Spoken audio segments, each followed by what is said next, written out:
it going, Smile Gang? My name is Mr. Smiley, and that is right, everybody. We're back into the SCP reaction journey. Hope you guys are enjoying the journey so far. I'm enjoying so much. I actually just played SCP Containment Breach. If you guys haven't gone and seen that one, go check it out. I'm going to be doing a whole series on that.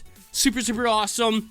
But we're going to jump in some awesome ones here because I am still new to all of this. So I want to know a little bit more, especially since I'm playing Containment Breach, guys.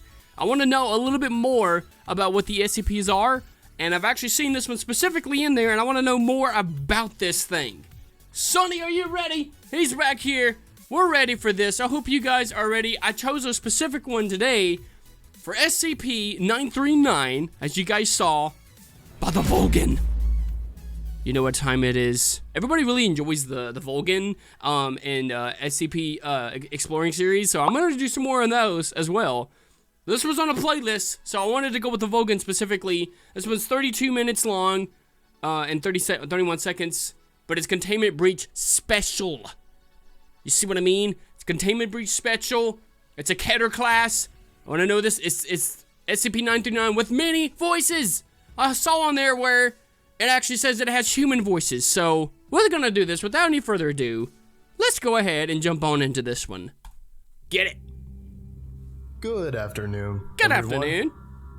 My name is Dr. Miller, and the SCP we're going to be looking at today is SCP-939. Is that it? Is that it? That thing looks brutal.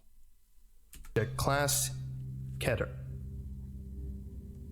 Special Containment Procedures. SCP-939-1, 3, 19, 53, 89, 96, 98, 99, Jeez. and 109 are kept in Cell 1163A or 1163B. Wow. 10 by 10 by 3 meter containment chambers within Armed Biocontainment Area 14. Both cells are environmentally regulated and negatively pressurized, with walls constructed of reinforced concrete. Access to these cells is regulated by an outer decontamination chamber and inner gas-tight steel security doors. Observation windows are constructed of laminated ballistics glass 10 centimeters in thickness, protected by a 100 kilovolt electrified mesh. Humidity is maintained at 100% at a temperature of 16 degrees Celsius. Cool. Specimens are monitored at all times via infrared cameras. Level 4 authorization is required to access SCP-939, their containment areas, or the observation chambers. SCP-939-101 is dismembered and stored in cryogenic preservation tanks 939-101A to 939-101M within Bioresearch Area 12. Access to SCP-939-101 requires authorization by 2 Clearance Level 3 personnel, one of which must be present for all research and testing. The contents of only one 939-101 tank may be accessed at any given time. Core temperature of SCP-939-101 tissues must be monitored while removed from cryogenic preservation. Should core temperature exceed 10 degrees Celsius, tissues are to be returned to their corresponding tank and all testing suspended for a period of 72 hours. Barring core temperature exceeding 10 degrees Celsius, research of SCP-939-101 tissues may continue, as long as its ramblings and pleas for release may be tolerated. Jeez. Containment cells should be cleaned bi-weekly. While this takes place, SCP-939 specimens will be transferred to the adjacent cell. During this time, the cell's door and observation window must be inspected for damage and repaired or replaced accordingly. Heavy sedation of all SCP-939 is required before any interaction, including transfer between cells and experimentation, may take place. See Document 939-TE4 for Transfer and Experimentation Protocol. So that's the thing that I saw in Containment Breach, the big cell. I thought it was just a big open room or something. I might be thinking of the wrong one. I don't know. The one that I was looking at specifically might be another one. But I remember a cell that I was looking at. And I thought that maybe is what it was. It may be something totally different, though. I might be wrong. Correct me below, if anything. But, oh, man. If I see that inside Containment Breach, I'm gonna lose it. I already get freaked out by the little squiggly line thing that got me. That thing was insane, yo. It was beyond insane. Let's go, man. Level C hazmat gear is to be worn by personnel during interactions with SCP-939 specimens, and in any areas which SCP-939 have been known to inhabit. Afterward, standard decontamination procedures are to be observed by all personnel involved to ensure no secondary spread of amnestic agents occurs. Ooh. Following incident ABCA 14-939-3, all non-D-Class personnel interacting with SCP-939 for any length of time are required to wear 2 waterproof electronic pulse monitors for the duration of such interaction. Yeah! These pulse monitors will transmit to a wireless monitoring system independent of a facility's main power grid. Again, sorry for the pausing. I'm just trying to make sure I'm getting on the right thing, because I remember something reading on there that it can read the pulses of the brain, and then it has to time itself. Is this the same one? I think it is. I don't know. I'm sorry. I just played the game yesterday from recording this, so I'm trying to make sure I'm getting the right thing here. But anyway, sorry for the pausing. I'm just trying to get it all in there. To a wireless monitoring system independent of a facility's main power grid, with at least 1 backup power system on standby. Should both individuals' pulse monitors flatline or otherwise malfunction, the wearer will be presumed dead. Personnel instructed to disregard all the wearer's subsequent vocalizations and a breach of containment declared automatically. Security personnel responding to such a breach are likewise required to wear these pulse monitors. Additionally, all live SCP-939 must be implanted with subdermal tracking devices upon capture. Description: SCP-939 are endothermic, pack-based predators which display atrophy of various systems similar to troglodytic organisms. The skins of SCP-939 are highly permeable to moisture and translucent red, owing to a compound chemically similar to hemoglobin. SCP-939 average 2.2 meters tall, standing upright, and weigh an average of 250 kilograms, though weight is highly variable. Each of their 4 limbs end with 3-fingered claws with a 4th opposable digit, and are covered in setae which considerably augment climbing ability. Their heads are elongated, devoid of even vestigial eyes or eye sockets, and contain no brain casing. The jaws of SCP-939 are lined with red, faintly luminescent, fang-like teeth, similar to those belonging to specimens of the genus Cheoliadus, up to 6 centimeters in length, and encircled by heat-sensitive pit organs. I remember reading Eye spots, sensitive to light and dark, run the length of their spined dorsal ridges. These spines may be up to 16 centimeters long and are believed to be sensitive to changes in air pressure and flow. SCP-939 do not possess many vital organ systems. Central and peripheral nervous systems, circulatory system, and digestive tract are all absent. SCP-939's respiratory system is atrophied and serves no apparent purpose beyond spreading AMN C22-7.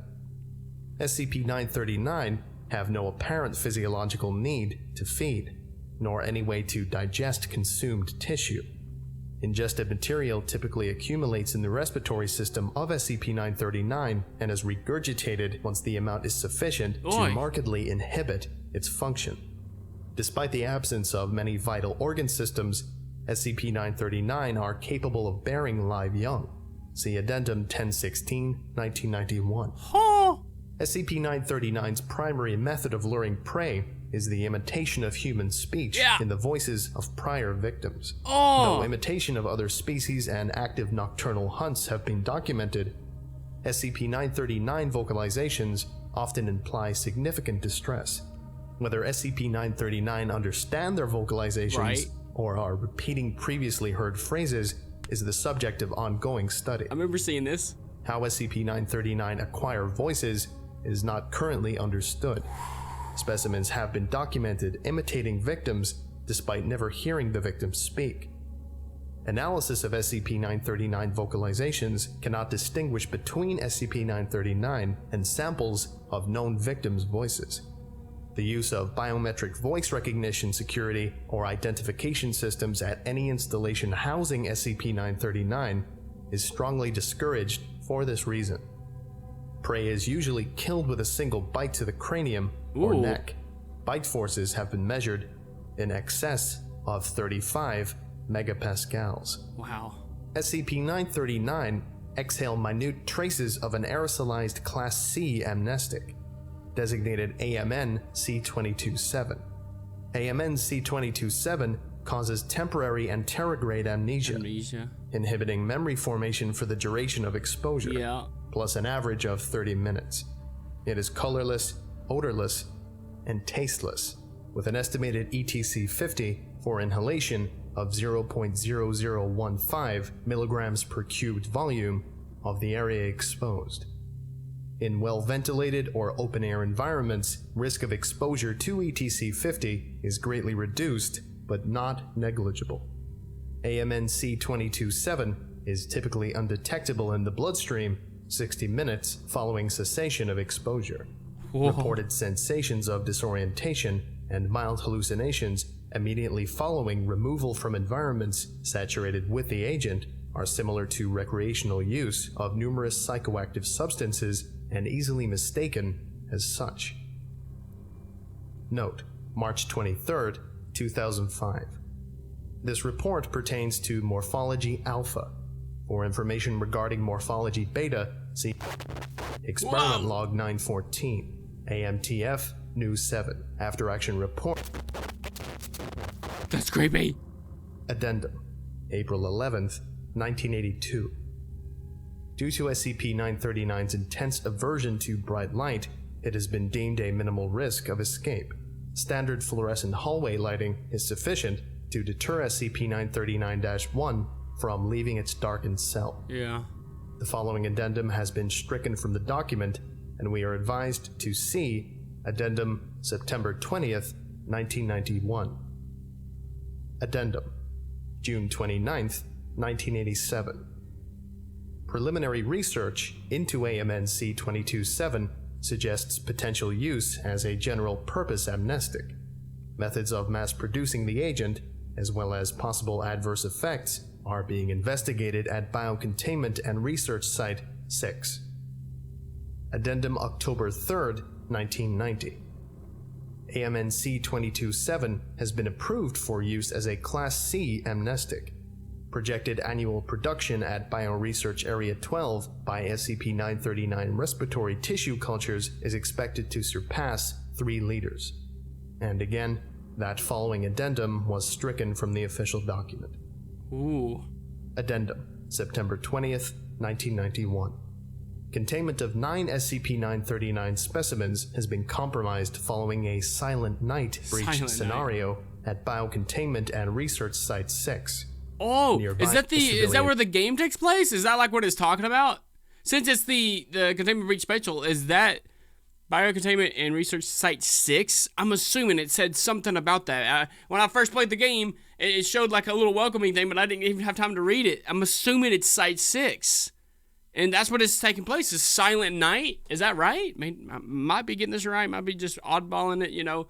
That's what I'm thinking, though. That's what I'm going to stick with. It's kind of cool, though. Also, I want to say this real quick, too. If you guys are enjoying the Let's Plays, I'm going to be bringing some other ones over into this here. So if you guys start seeing gaming stuff, I want to go ahead and just let y'all know. If you're going to see some gaming stuff come up within the next few days of posting this video, so don't get like worried. I'm still doing the reaction videos. Anyways, let's just continue on. Scenario at Biocontainment and Research Site 6. Nearby civilian settlements have been evacuated on the pretense of a coming storm. Recovery teams have been deployed to the area. Addendum, October 16th, 1991. In light of this, all interaction with SCP-939 from September 8th to October 7th in the Northern Hemisphere, or March 6th to April 4th in the Southern Hemisphere, is strictly forbidden. no male specimens of SCP-939 have yet been identified. Containment Class creepy. B Amnestic. They really get into it. I like it. See Reproduction of SCP-939. Document number 939-0062. Reproduction of SCP-939. On September 25th, 1992, SCP-939-1 gave birth following a gestation period of roughly 12 months. Litter SCP-939-A contained 6 specimens, numbered SCP-939-A1 to SCP-939-A6. SCP-939-A1, A4, and A5 were male, while A3 and A6 were female. SCP-939-A2 was stillborn and immediately cannibalized by SCP-939-1. Oh, man.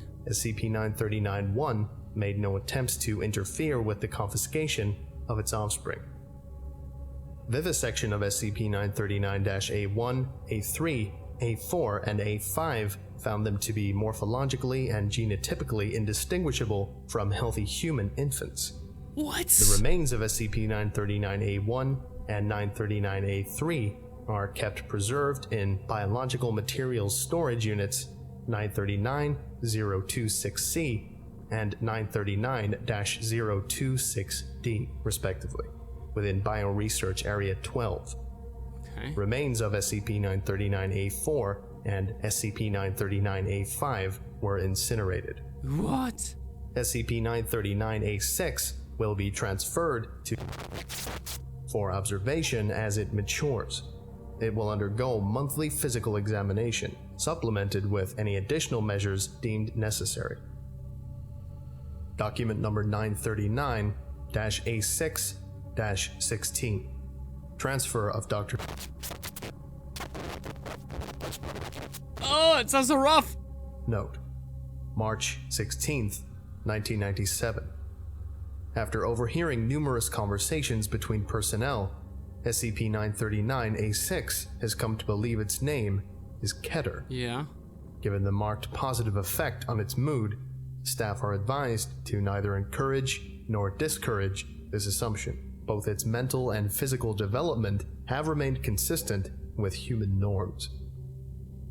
Document number 939-A6-33. Emergency Medical Log SCP-939-A6.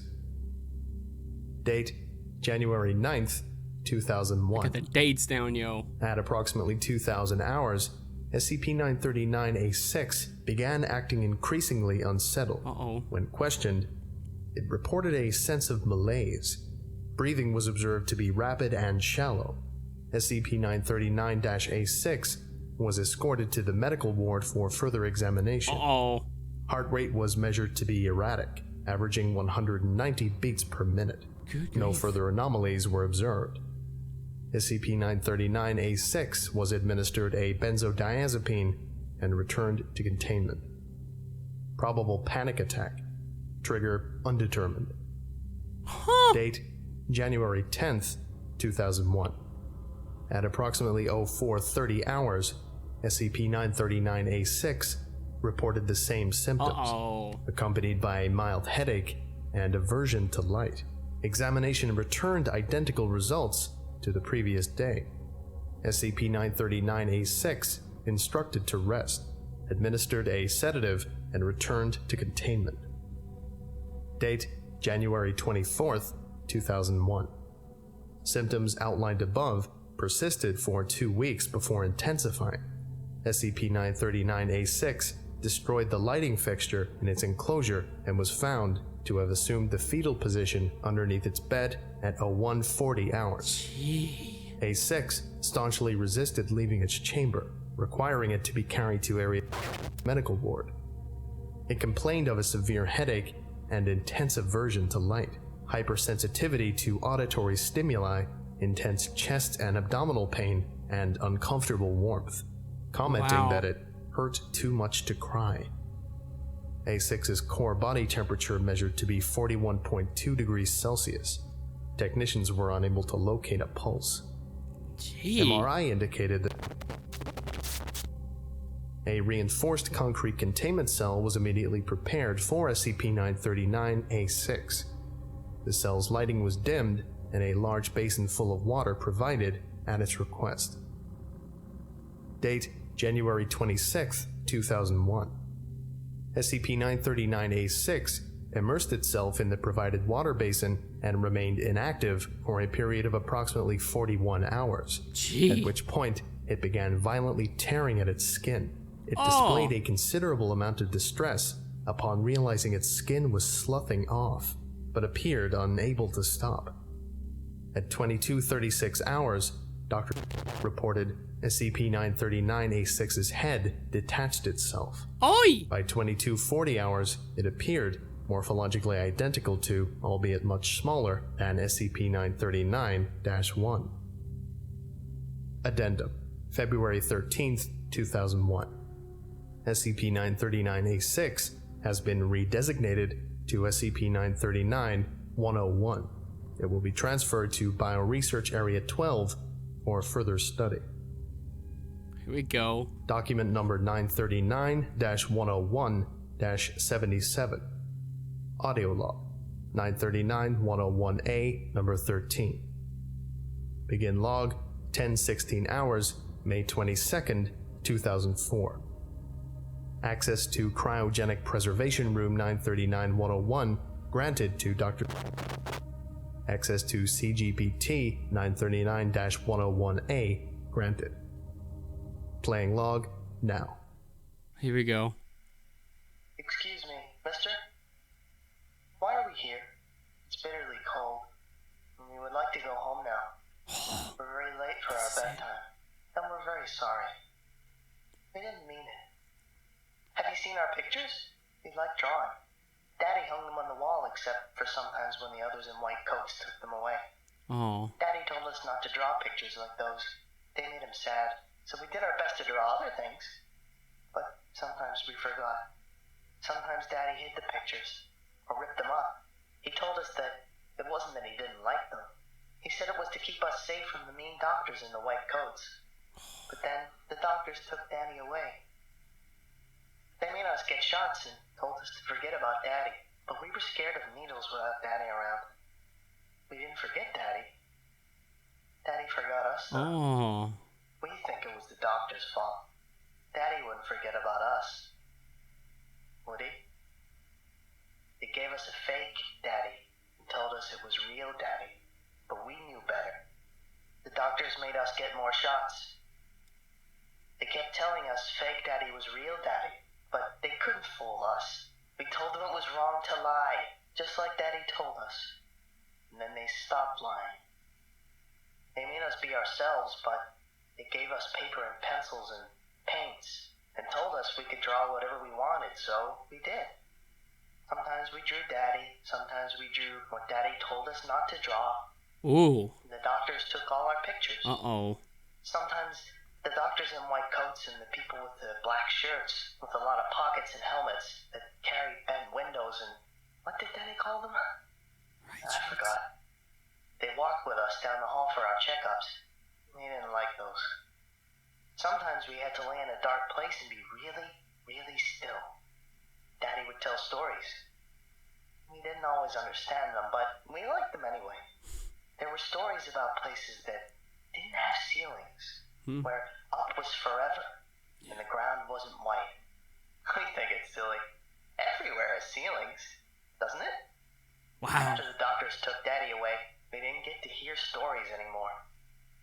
And we didn't feel good. The doctors made us get loads of checkups, and we think they got scared, so we got scared too. We had a really bad headache, and the lights bothered us, and so did noises. We wanted to find lots of cool water away from the bright lights until our headache went away. They let us be in the dark and gave us lots of water, but the water made us itch all over. When we scratched, sometimes our skin came off. We were so scared. We kept asking for Daddy, but he never showed up. Eventually, we didn't have any skin left, but it was okay because we didn't need it anymore. We stopped itching after that. The lights stopped bothering us so much and the headache went away after our old head came off. Lights still bother us, but Not as much as they did. We don't see right anymore. We got so hungry. It was bad. But we ate our old skin and our old head. Oh. It tasted good, but it was still bad. We were still hungry after that and asked for food. They gave us food, even our favorites, but none of it tasted right to us. All that tasted good was one piece of meat. Oh no. We asked for more of that. They locked 2 people in the dark with us. We asked them not to, but they didn't listen to us. We weren't hungry for a while after that. Oh. But we're hungry now. We're very sorry. We know lying is wrong. We didn't mean it. Oh. They like killed them. Addendum. February 20th, 1992. Woo! Effective immediately, use of AMN C-22-7 as an amnestic is suspended indefinitely. Consult Incident Report AMN C-22-7-939 for further information. This is Incident AMN C-22-7-939. SCP involved, SCP-939. Description: on January 30th, 1992, a statistical rate of missing persons reports more than times the national average was noted amongst civilians administered AMN C-22-7 following the capture of SCP on November 28th, 1990, 2 kilometers northwest of. Pending further investigation, use of AMN C-22-7 was suspended.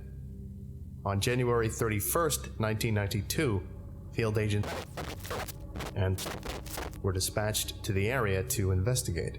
Through collaboration with local law enforcement, Agent was able to secure an interview with James. Approximately 7 months prior to the arrival of field agents, James reported 3 individuals missing under suspicious circumstances. All had been previously administered AMN C-22-7. Uh-oh. Here we go. Document number 939-73. James. Interview number 1. Interviewed, James. Interviewer, Agent something. Forward. This interview is being conducted by myself, Agent, in order to confirm or refute the possibility of a link between the disappearances of Man. and That's a lot. Ow. reported by James on the 5th of June, 1991, and prior administration of AMN C-22-7 to all 4 named individuals on the 28th of November, 1990. Here we go. Thank you for taking the time to meet with me, Mr. To begin, I'd like you to relate the events of June 5th in as much detail as you can. Okay. We found some friends. We decided to go for a hike. Just sort of buck about in the woods, you know. It was a nice enough day out and we had nothing better to do. I remember nothing seemed strange until I commented on a feeling of deja vu. Ooh. Gave me a funny look and she said she felt it too. We all did. Must have been the only smart one. He got creeped out and went home. The rest of us were curious and decided to look into it. I mean, when have you ever heard of 5 people all feeling deja vu at the same time? Yeah. Can't say I ever have. Please continue. It got even stranger. The feeling of familiarity got stronger and stronger as we neared. Yeah, huge cave nearby. I don't think any of us had ever been inside before. We only had one flashlight, and it was dumb as hell in hindsight. But we went inside. Cave. The feeling kept getting stronger the further in we went. I know I keep calling it deja vu, but that's not the right way to put it. It was more of a general feeling of familiarity. Not like this had happened before, but something about it was just familiar. And nobody could put their finger on what. The deeper we went, the more familiar it felt. The more certain we felt we were getting closer. To what? I don't know. None of us knew. And that's why we kept going. Did you find anything? No. Well, I don't know. I remember saying something about it getting late. that we should turn back. I don't remember anything after that until I Oh. If you need to take a moment, that's fine. Oh. I don't remember a fucking thing until sitting on the side of the highway. It was dark out. An officer was asking a question, telling me to stay calm until the ambulance arrived. I was all caught up, screaming about Red, begging the officer to let me go. I had to get away. Away from what? The Red! Oh. What was Red? I don't remember. Oh. What about your friends? They weren't with me. They think I did it. Won't listen to me. I was high on something. That I was coming down off a bad acid trip. Said I kept screaming at the ambulance, flashing lights, that they were gonna get me. I don't remember that. A stutter. But Red, I think. Feel uneasy now. Oh no.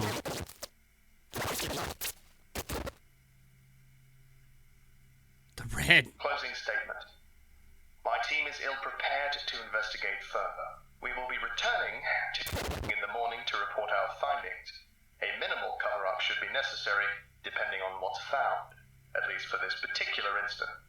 To this end, I suggest Mr. James should be strongly implicated in his friend's disappearances. Following Man. his conviction, he could be recruited from the prison system as clearance level 0 janitorial staff and transferred to whatever installation can use him. Wow. Agent reported the possibility of an SCP-939 den in the area, and eradication detail was dispatched to investigate. SCP-939 presence was confirmed within and destroyed by February 6, 1992. Ooh. On February 20th, 1992, Dr. confirmed the sensation of familiarity reported by James was solely attributable to a hitherto undocumented effect of a second exposure to aerosolized AMNC-227 the Red? following a first exposure of an individual to ECT. This sensation appears to act as a lure in those affected by AMNC-227, drawing them toward higher concentrations, most often centering around dens of SCP-939.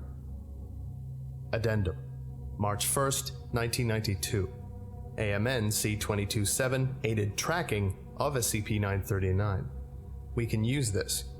Anyone exposed to a concentration high enough for temporary anterograde amnesia to manifest can stalk them like bloodhounds, Yeah. if they know how to identify the misplaced sense of familiarity for what it is.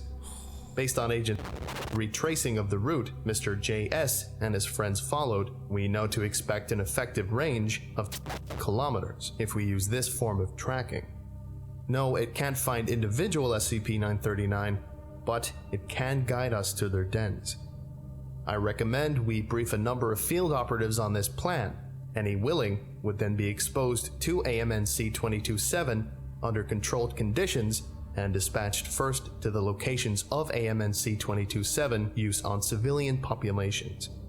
Any errant sensation of familiarity experienced by these operatives will be taken as identification of an SCP-939 den nearby and reported as such. Eradication teams will be dispatched to investigate, destroying these dens as they are located.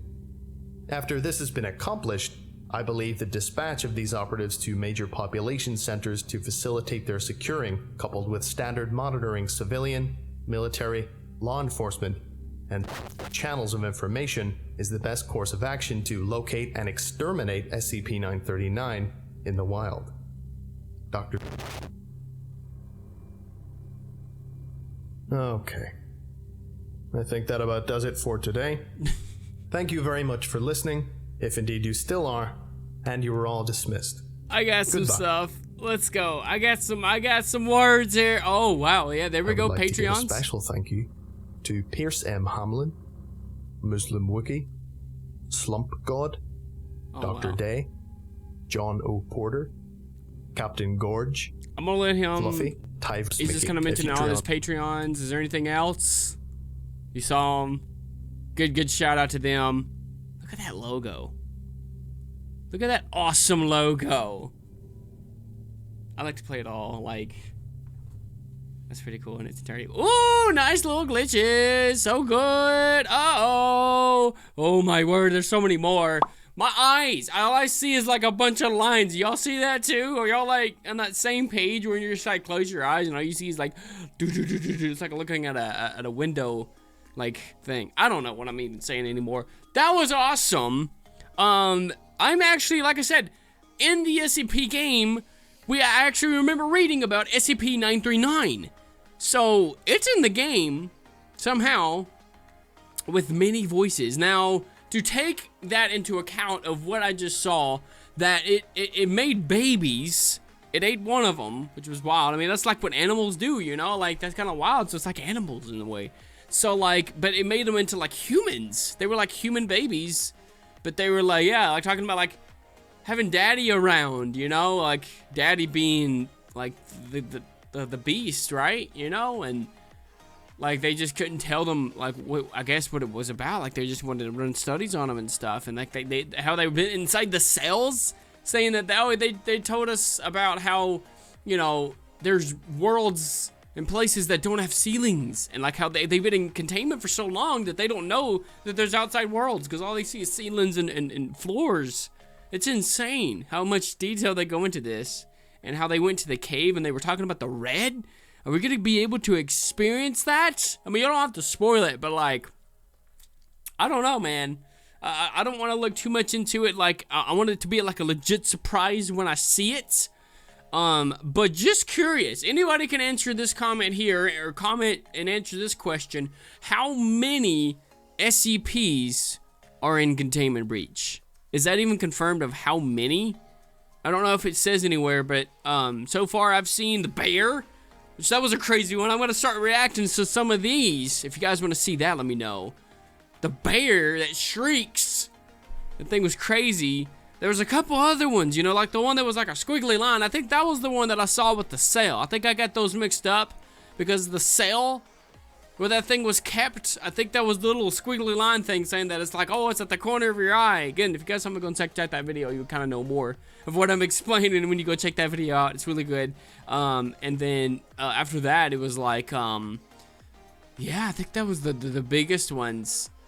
I was just so traumatized in the whole thing. I mean, there was like the other dimension one, and then I remember seeing, not experiencing, but seeing the old man. Like the time warp thing.